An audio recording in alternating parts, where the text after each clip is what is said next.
Hah? Deket banget gak sih? Iya. Hai. Hai. Kok samaan sih hai? Entah. Kakak adik banget ya kita. Iyu. Ya, Hai semuanya, selamat datang di video kami.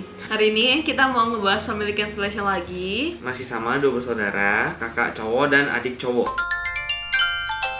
Disclaimer lagi, seperti teori kepribadian pada umumnya, tentunya banyak perdebatan tentang berlaku atau tidak teori ini di dalam diri teman-teman gitu. Jadi nggak apa-apa banget karena memang manusia itu terlalu kompleks untuk dijelaskan dengan satu teori doang. Kita masih pakai buku yang sama, bukunya Walter Tolman. Untuk karakteristik yang pertama, kakak cowok itu cenderung dituntut untuk melindungi adiknya gitu. Nah, sama ya kayak di yang kakak cewek dengan adik cowok maupun kakak cowok dengan adik cewek juga ada tuh tuntutan untuk melindungi adiknya. Tapi perbedaannya di sini adalah si kakak tuh nggak merasa mendapatkan imbalan apapun seringnya gitu. Karena kalau misalnya di kakak cewek kan cenderungnya ada balasannya gitu kan dari orang tuanya. Terus kalau di kakak cowok juga ada gitu balasannya. Nah, kalau di kakak cowok dan adik cowok ini tuh minim lah gitu. Jarang terasa oleh si kakak cowok itu sendiri. Karena adanya tuntutan untuk melindungi dan mengatur dan ngelit adiknya ini, maka cenderungnya dengan kombinasi kakak cowok dan adik cowok ini, si kakak cowok cenderung lebih punya jiwa leadership dibanding dengan adiknya, padahal sama-sama cowok gitu. Karakteristik yang kedua, kakak cowok ini cenderung tanpa sadar seringkali menuntut adiknya untuk bisa melakukan apapun tuh lebih baik dari dia. Karakteristik yang kedua, kakak cowok ini tuh cenderung tanpa sadar nih ya, seringkali menuntut adiknya untuk berbuat sesuatu tuh lebih baik daripada dirinya. Berbuat apapun, kayak misalnya lari, si kakak tuh ada kesan kayak, ayo kamu harus bisa lebih cepat dari aku, misalnya gitu.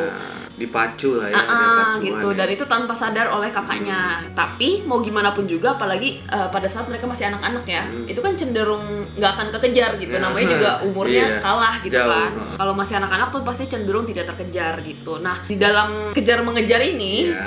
si kakak tuh seringkali melontarkan ejekan-ejekan gitu ke adiknya. Niatnya adalah untuk memotivasi adiknya. Cuman kalau misalnya salah dipersepsikan oleh adiknya, bisa menciptakan jurang yang cukup jauh nih antara kakak dan adik ini. Tapi kalau misalnya si adik itu mempersepsikannya dengan benar, maka ini adiknya tuh bisa beneran emang lebih canggih gitu dari kakaknya nanti di later life-nya, maksudnya di ketika udah dewasa dan lain-lain gitu. Lalu karakteristik yang ketiga, dari sudut pandang adiknya itu seringkali tanpa sadar suka challenging ke kakaknya, kayak misalnya dikasih tahu nih, ayo deh kamu tuh pasti bisa lari lebih cepat dari aku gitu. Enggak lah, ngapain, nggak peduli gitu, ngelawan gitu loh. Si adiknya tuh suka ngelawan gitu. Nah, kalau misalnya si adiknya ini ngebalesnya dengan ngelawan seperti itu, kakak tuh, karena kakak ini kakak cowok bukan kakak cewek, jadi tidak ada tuntutan untuk ngemong seperti kalau misalnya dia kakak cewek. Kakak cowok nggak ada tuntutan ngomong, tuntutannya untuk melindungi dan memimpin gitu. Ngomong itu kalau di bahasa yang video pertama itu nurturing. Iya, iya betul. Nah, karena nggak ada tuntutan itu, maka kakak cowok ketika si adeknya kayak ngelawan-ngelawan ke dia kayak, ya udah bodo amat gitu. Jadi kayak malah jadi menciptakan jurang yang lebih dalam lagi nih antara kakak dan adik ini gitu. Karakteristik yang terakhir adalah pasangan siblings yang ini, kakak cowok dan adik cowok, cenderung lebih tidak luas dalam menghadapi lawan jenis. Tapi ini nggak ada pengaruhnya dengan jumlah kekasih di masa yang akan datang, maksudnya jumlah pacar gitu. Iya, benar-benar. Bukan berarti karena nggak luas terus pacarnya jadi cuma sedikit dibandingkan dengan yang kakak adik kombinasinya beda jenis kelamin gitu. Oh iya. Kok gue jadi refleksi malah ya? Seperti yang kemarin, kita juga nanya ke Theo sih, lebih tepatnya nanya ke teman-temannya yang punya kombinasi Dua kakak bersaudara. beradik ini. Ya. Dua bersaudara cowok-cowok. Menarik sih. Jadi gue wawancara 4 orang. Satu posisinya sebagai kakak, 3 lagi posisi sebagai adik ya. Gue bahas satu-satu ya dari temen kampus gue berinisial K.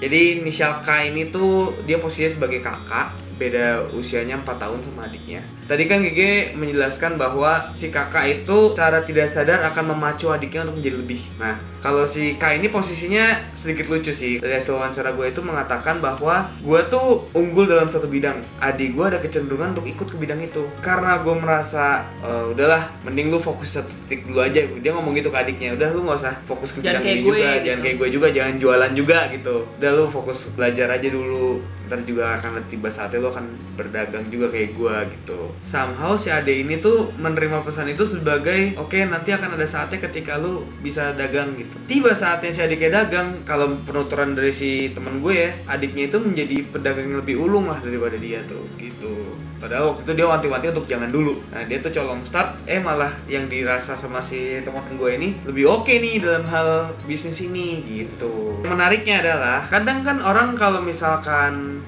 nggak tahu ya, kalau dari perspektif gue ngeliat kalau kakak nggak mau dikalahin sama adiknya. Perspektif gue, bukan based on true story enggak ya.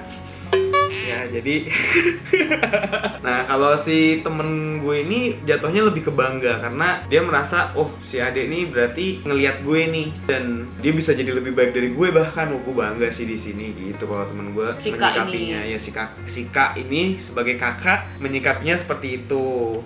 Nah lanjut ke temen gue si A, dia tuh bedanya 3 tahun sama kakaknya, jadi si A ini posisinya adik.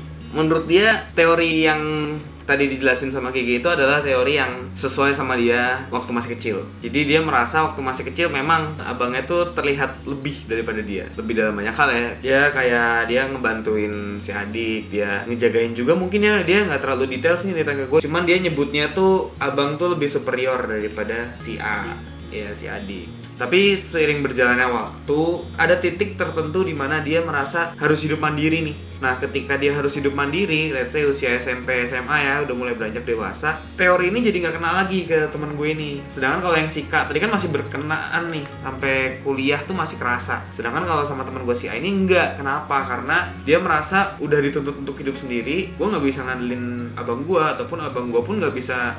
Nggak ada interaksi juga kali ya? Ya mungkin nggak ada interaksi juga sih jadi ya. mungkin nggak kerasa bener enggaknya teori. Mungkin seperti itu. Terus dia akhirnya merasa ada perbedaan di situ. Cuman sebagian besar dia merasa sama sih. Terus teman gue yang ketiga, si B. Kak posisinya kakak, A posisinya adik. Oke, nice. Bagus. Yang ketiga nih gue bingung nih, ngejayusnya apa gue? Ya, pokoknya Bontot. Si Bontot kalau kata GG ya. Si Bontot.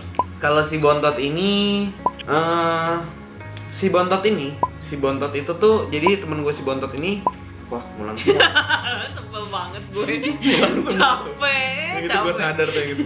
Jadi si Bontot temen gue ini, dia tuh sama abangnya beda berapa ya, 2 tahun.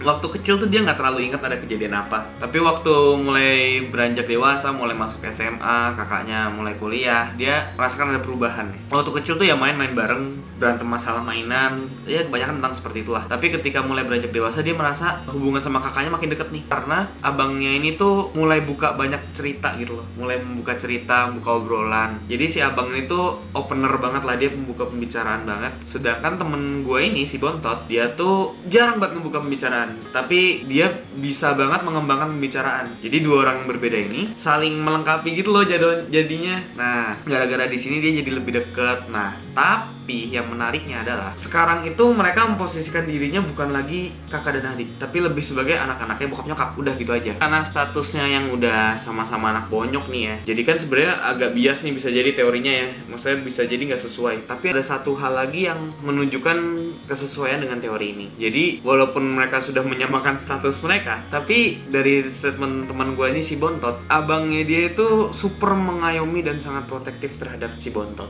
Karena wah dibelain banget lah si Bontot nih, pokoknya kalau lagi dimarahin sama bonyoknya aja tuh bisa jadi si abangnya tuh ngebelain gitu. Jadi kalau bisa gue bilang dari 3 teman gue itu, si kakak, si adik, dan si Bontot, si kakak tuh bisa dibilang hampir mirip 100% dengan teori ini, hampir sesuai. Dia sampai bilang bukunya. Dia sampai bilang buku ini tuh, wah gila bener banget, emang kakak adik selalu gitu ya.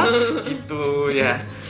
Dia merasa gue textbook banget nih. Textbook banget sampai nih, semua orang kayak gitu. Iya, gitu. sampai dia merasa semua orang kayak gitu. Nah, berarti itu dia sesuai banget. Sedangkan kalau yang si adik, si A, temen gue si A, itu dia lebih merasa sesuai ketika gue masih kecil, ketika gue belum dituntut untuk hidup mandiri gitu. Ada perubahan. Nah, kalau untuk temen gue si B, si Bontot yang terakhir, teori ini tuh sesuai tapi tidak 100%. Mungkin kebalikannya si A ya. Jadi kalau si A waktu kecilnya lebih cocok, lebih sesuai kondisinya, sedangkan si B waktu dewasanya nih mulai sesuainya gitu ceritanya kurang lebih. Nah, gitu dia. Kaget nggak tuh barusan ya? Yang kali ini justru lebih banyak nih nanya-nanyanya. Karena yang sebelumnya tuh 3 orang, yang sekarang 5 orang gitu. Dan ada yang ekstrim sampai mengatakan di buku kayaknya ramalan banget gitu, sampai ada yang enggak lah, half and half aja gitu, separuh-separuh aja gitu, nggak sepenuhnya sesuai gitu. Dan ya sesuai dengan ekspektasi kita juga gitu, bahwa memang namanya teori kepribadian pasti kayak gini gitu.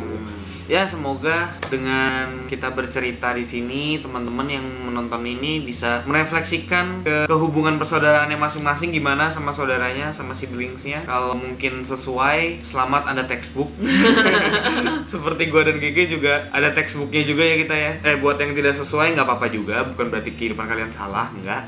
Lebih bisa mengenal diri sendiri dan siblingsnya aja gitu sih. Terima kasih udah nonton, semoga kalian suka. Stay sane, stay healthy. Dah.